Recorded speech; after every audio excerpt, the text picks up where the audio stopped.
Buonasera, benvenuti a una puntata speciale di Verona Live. Abbiamo dovuto stravolgere il palinsesto quotidiano per dare spazio alla crisi di governo che si è aperta ieri sera. Infatti andiamo subito a vedere il nostro daily, la nostra pagina del quotidiano multimediale, appunto veronadaily.it. Questo è il titolo sostanzialmente che ha aperto la notizia di questa mattina. Finisce il Conte bis, Renzi apre la crisi di governo. Ieri sera appunto l'annuncio di Italia dei Valori delle dimissioni delle sue due ministre. Conte su Renzi, grave responsabilità e notevole danno al paese. È terminato appunto ieri sera il cosiddetto governo Conte bis con le dimissioni di Teresa Bellanova ed Elena Bonetti, insieme ricordiamo anche al sottosegretario sempre di Italia Viva. Insomma un danno, diciamo così, per il governo, per Conte, che chiaramente in questo momento sta temendo di non riuscire a trovare la conta dei propri uomini, e il centrodestra ne approfitta assolutamente, perché questo è il comunicato congiunto appunto che hanno divulgato questa mattina i leader, in particolare Matteo Salvini e Giorgia Meloni. Crisi di governo, centrodestra al voto subito. Il centrodestra ha pubblicato in una nota congiunta per invitare il Presidente della Repubblica Sergio Mattarella ad agire velocemente per ripristinare un governo con una maggioranza coesa e indire quindi nuove elezioni a seguito della crisi di governo aperta ieri sera appunto dal leader Renzi. Dice la nota: bisogna fare presto, l'Italia non può aspettare le liti, i giochini e le reciproche accuse dei partiti di governo, di Conte e Renzi, dei 5 Stelle e del PD. Insomma, si fa intensa e ovviamente sfidante questa battaglia politica. Nel frattempo, ecco, Conte sta facendo la conta, come dicevamo, scusate il gioco di parole. Ieri sera è intervenuto, ma qualche giorno fa aveva pubblicato sulla propria pagina Facebook una lettera particolare, strana, anomala e inedita. Vedete qui sulla destra dello schermo il testo piuttosto lungo, dove il Presidente del Consiglio, con una modalità innovativa, nuova rispetto a quello a cui eravamo abituati, alla solita conferenza stampa, ha scritto così di proprio pugno una lettera invitando la maggioranza ad essere coesa in un periodo difficile e critico per il Paese, richiamando appunto a un'unitarietà che evidentemente non c'è stata. E allora a questo punto insomma si è aperta la crisi e abbiamo raggiunto questa mattina alcuni onorevoli parlamentari, deputati e senatori, e sentiamo proprio cosa ne pensa della caduta del governo, con un Renzi che risulta essere come sempre imprevedibile. Paolo Paternoster della Lega, deputato. Che potesse capitare di tutto non si sapeva, dopodiché cioè in un periodo del genere che il governo cadesse in una maniera così scriteriata, sinceramente penso che non lo so, siamo rimasti un po' tutti un po' impietriti da queste scelte di un esecutivo che tra l'altro nell'ultimo anno ne ha fatte di ogni, perché se vediamo quello che ha combinato, pur avendo a disposizione oltre 150 miliardi che hanno speso, secondo noi in maniera sciagurata, oggi siamo in una situazione del genere. Non sappiamo se il governo c'è ancora o non c'è. Oggi tra l'altro hanno terminato e stoppato le operazioni di voto in aula sul decreto Covid, decreto Natale, siamo a metà gennaio, e quindi siamo in attesa di conoscere se il governo c'è ancora, se il Presidente del Consiglio c'è ancora, se ha ancora i numeri per governare o meno, se i ministri sono ancora nelle loro piene capacità di operare o meno. Se non c'è chiarezza si va al voto. Le domande che si fa Paternoster, insomma, sono le domande che ci stiamo facendo tutti, anche da cittadini, semplici cittadini, perché chiaramente quello che sta accadendo all'esecutivo ha un riflesso evidentemente anche, pensiamo alla crisi emergenziale legata alla pandemia, al recovery fund, insomma tantissime partite ancora aperte.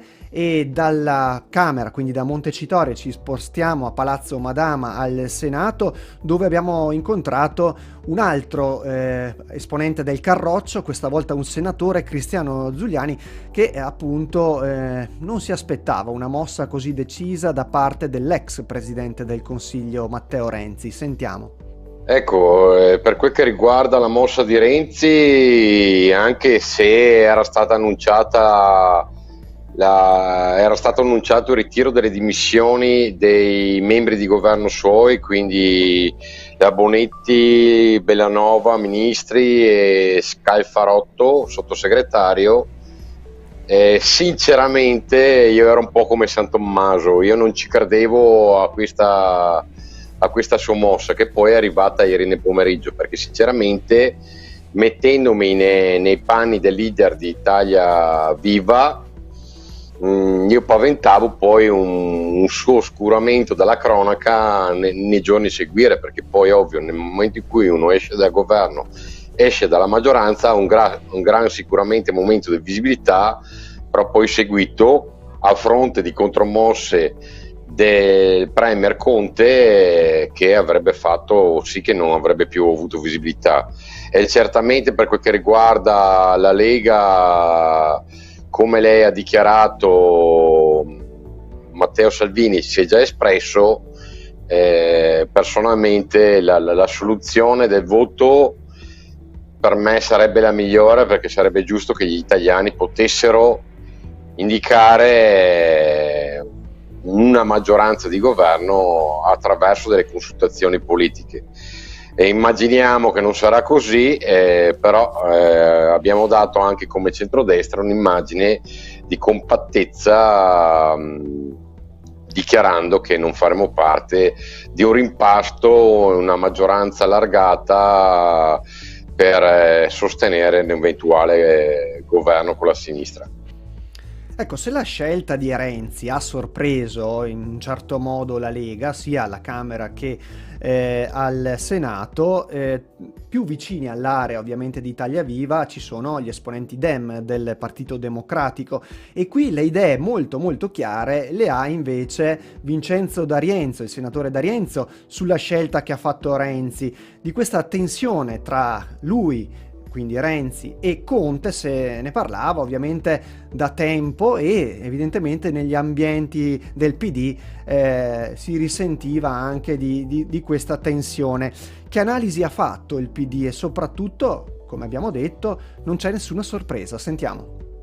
Ma insomma, io posso parlare per me e posso dire che per quanto mi riguarda non è un fulmine al ciel sereno, anzi è la normale conclusione di un percorso che è stato avviato ancora un mese e mezzo fa da Matteo Renzi, e che a mio modo di vedere rispecchia un lucido disegno politico, in particolare di Matteo Renzi, che è quello di disarcionare Giuseppe Conte, perché è il leader contendibile nella sua area politica di riferimento, un'area centrista, alle elezioni del 2023. Tutto nasce da lì. E abbiamo sentito D'Arienzo quindi che parla di lucida strategia da parte dell'ex presidente del Consiglio Matteo Renzi, che non a caso, insomma, in tempi non sospetti avviò la scissione dal Partito Democratico per creare appunto il suo partito, e ovviamente Italia Viva, probabilmente secondo D'Arienzo proprio per creare già le premesse per questo strappo, e ad intervenire chiaramente in questa bagarre con una propria dichiarazione è stata anche la deputata del Movimento 5 Stelle Francesca Businarolo, presidente della Commissione Giustizia alla Camera. Vediamo sempre dalle pagine del nostro sito Daily la dichiarazione di Francesca Businarolo: da Renzi azzardo incomprensibile. Appunto la deputata pentastellata dice: la mossa di Renzi è un azzardo che nessuno, forse nemmeno gli esponenti di Italia Viva, hanno capito. Quindi continua a far discutere la crisi di governo. Dice ancora la Businarolo: il governo non è strettamente in pericolo, la maggioranza per i prossimi importanti appuntamenti in aula c'è. Certo, ci sarà da spiegare agli italiani cosa si intende fare da ora in poi, ma è un onere che ricade su chi ha creato questa situazione, ovviamente riferendosi a Matteo Renzi. E andando avanti, abbiamo chiesto sempre ai nostri ospiti raggiunti telefonicamente questa mattina a Roma se la scelta di Renzi è così irresponsabile come alcuni esponenti politici hanno ovviamente accusato. D'Arienzo risponde in questo modo, sentiamo. Il mors tua vita mea mi fa qualificare le persone che lo fanno come le peggiori, le più incoerenti, le più sleali nei rapporti politici e anche nei rapporti umani. Quindi ciò aggravato in un momento molto delicato nel quale c'è bisogno di unità, di coesione, di stabilità. La pandemia, ma non solo, ma anche le risorse che arrivano dal Recovery Fund. Noi abbiamo bisogno di far ripartire il paese, e più in un momento così delicato, con i contagi che abbiamo, con i decessi ai noi e con tutti i provvedimenti che devono essere fatti per contrastare in particolare la pandemia. Tu che cosa fai? Fai aprire una crisi di governo, sei un irresponsabile, ma è riduttivo parlare di responsabilità. Stiamo parlando di un soggetto che, mors tua vita mea, è capace di agire anche nei contesti temporali completamente sbagliati. Questo perché? Perché deve prevalere il tuo progetto politico, ma allora hai un interesse personale, non hai un interesse collettivo. Parla di interesse personale D'Arienzo, rivolgendosi evidentemente nei confronti del collega senatore Matteo Renzi. Ecco, ciò che fa un po' discutere l'opinione pubblica è proprio il fatto che in una piena situazione di emergenza legata alla pandemia si innesca una crisi di governo che potrebbe destabilizzare completamente in questo momento l'equilibrio politico, istituzionale, economico. C'è chi dice comunque negli Stati Uniti, per esempio, nonostante l'emergenza, si è addirittura cambiato presidente. Abbiamo chiesto al senatore Zuliani se è possibile in qualche modo scindere le due cose, quindi procedere per le vie politiche con le giuste strategie e quant'altro, a prescindere da una situazione, come detto, molto difficile dal punto di vista sanitario. Sentiamo cosa ci ha risposto. Allora, io mi sono chiesto sinceramente, perché ho fatto fatica a comprendere Matteo Renzi, senatore Renzi, sulla sua mossa. Non riuscivo a capire dove voleva parare e non lo capisco ancora. A parte le sue richieste di adottare il MES,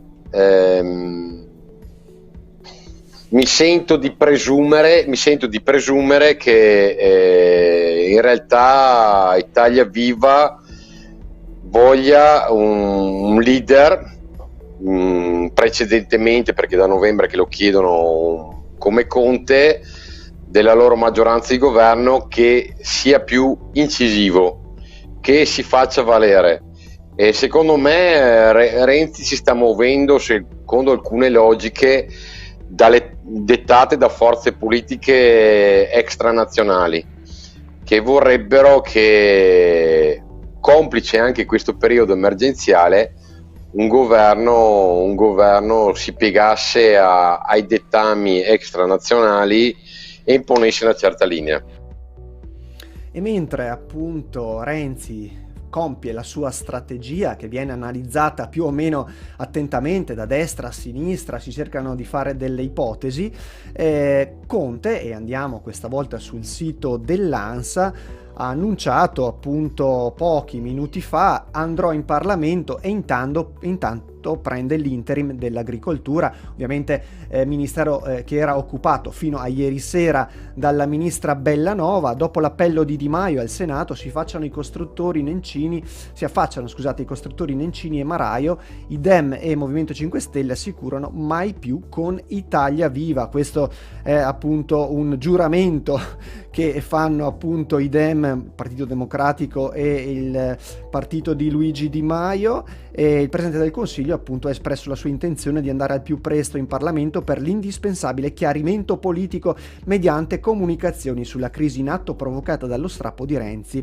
Il Presidente della Repubblica Sergio Mattarella, dal quale il Premier era andato nel pomeriggio, ha preso atto, si legge in un comunicato del Quirinale, degli intendimenti così manifestati dal Presidente Conte. E intanto il Ministro dell'Economia Gualtieri dice ci sarà un passaggio parlamentare. Sconcerto tra i partner europei, quindi dall'Europa, assolutamente basiti per questa situazione che si è creata in Italia proprio nel momento in cui c'è un recovery fund da portare a casa, ci sono dei fondi, ci sono migliaia anzi scusate, miliardi di euro da capitalizzare, da spendere, da investire in ristori, ma veri ristori, non certamente presunti. E a proposito di ristori, mai nella storia della Repubblica Italiana, così dice Paolo Paternoster, si erano spesi 150 miliardi di euro, 300.000 miliardi delle vecchie lire,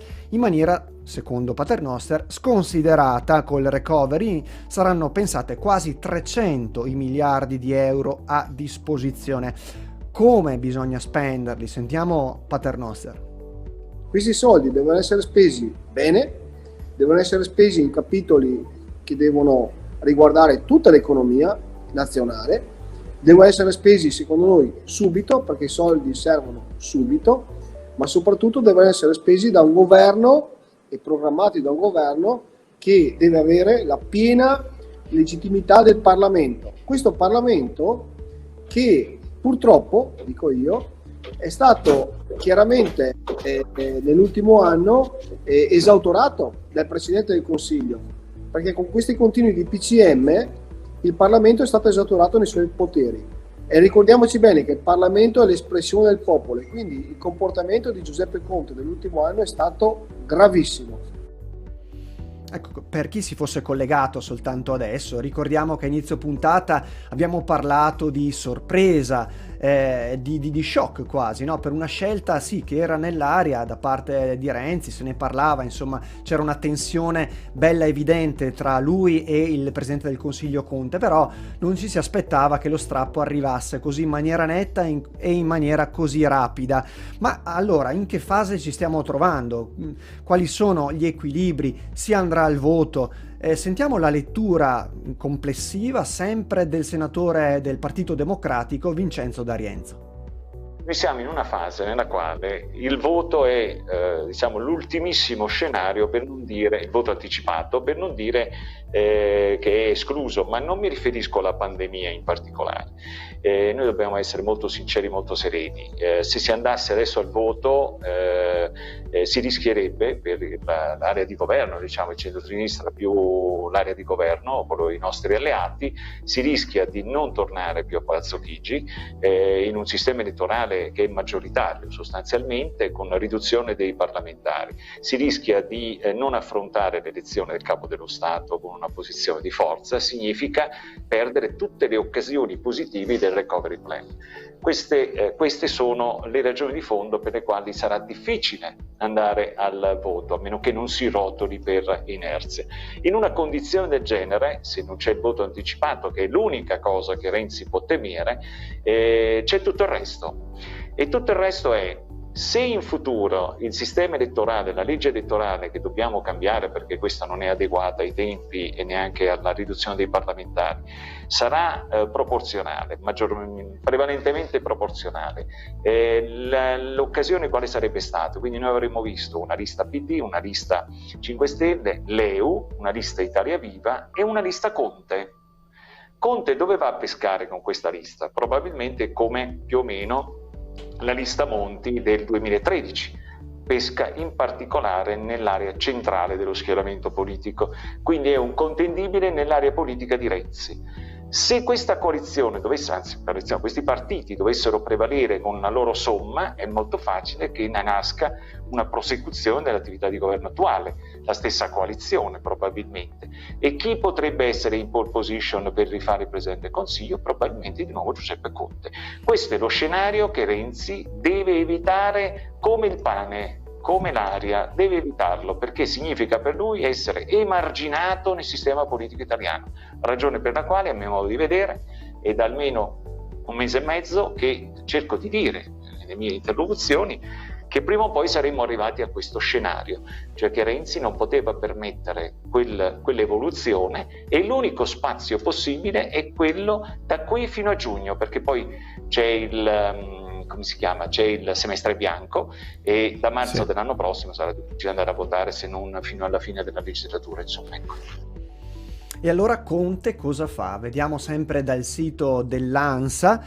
Conte prende tempo alla conta dei responsabili, quindi Giuseppe Conte ne ha bisogno prima di salire al Quirinale, non per dimettersi ma per garanzie e numeri sul nuovo gruppo parlamentare di responsabili che dovrebbe sostenerlo in Parlamento.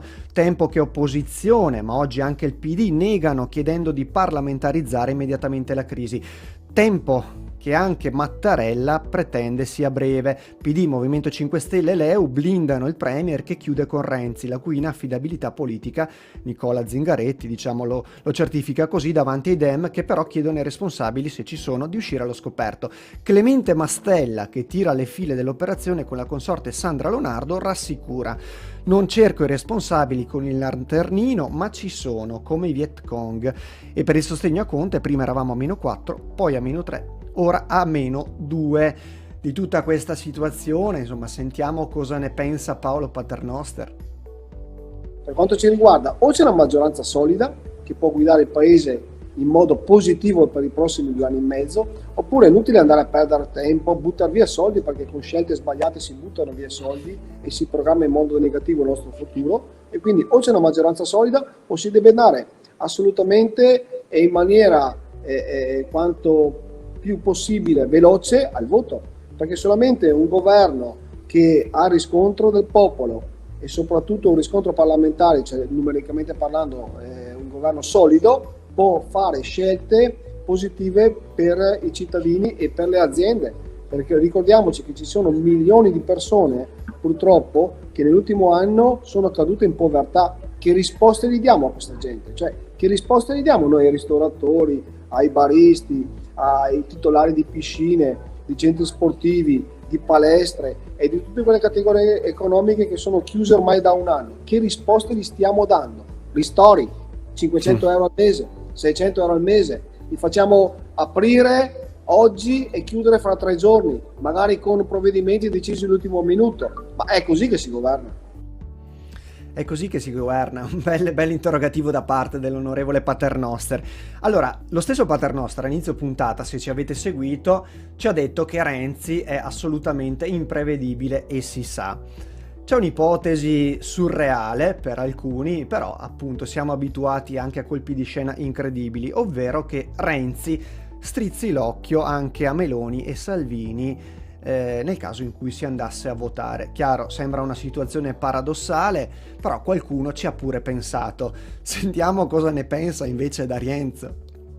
Faccio fatica a immaginare uno scenario simile, insomma, devo essere sincero. La soluzione passa attraverso la soluzione dei rapporti all'interno dell'attuale maggioranza. Non vedo spazi per altre maggioranze diverse dall'assetto attuale, se non in aggiunta, non in sostituzione, se non in aggiunta. Io non escludo che in questo percorso una parte del centro, si parla dei cosiddetti responsabili, una parte del centro che non vuole finire nelle mani sovraniste e nazionaliste di Salvini e della Meloni, preferisco optare per una coalizione europeista come quella attualmente che governa, per ovvie ragioni, in particolare il Partito Democratico. Il fatto che il centrodestra ritenga e chieda il voto perché sulla base dei sondaggi, probabilmente non solo quelli, rischia di vincere le elezioni, è l'ulteriore forza per Renzi.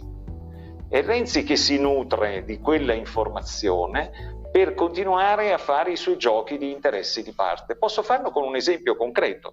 Se si votasse oggi con l'attuale legge elettorale ha un'impostazione maggioritaria. Nei collegi elettorali uninominali ogni coalizione presenta il suo candidato. Quindi noi avremo che in ogni collegio, sono 260 in Italia, in ogni collegio abbiamo il candidato del centrodestra unito e poi abbiamo un candidato del PD, un candidato di 5 Stelle, un candidato di Italia Viva, un candidato di Leu e chissà cos'altro ancora.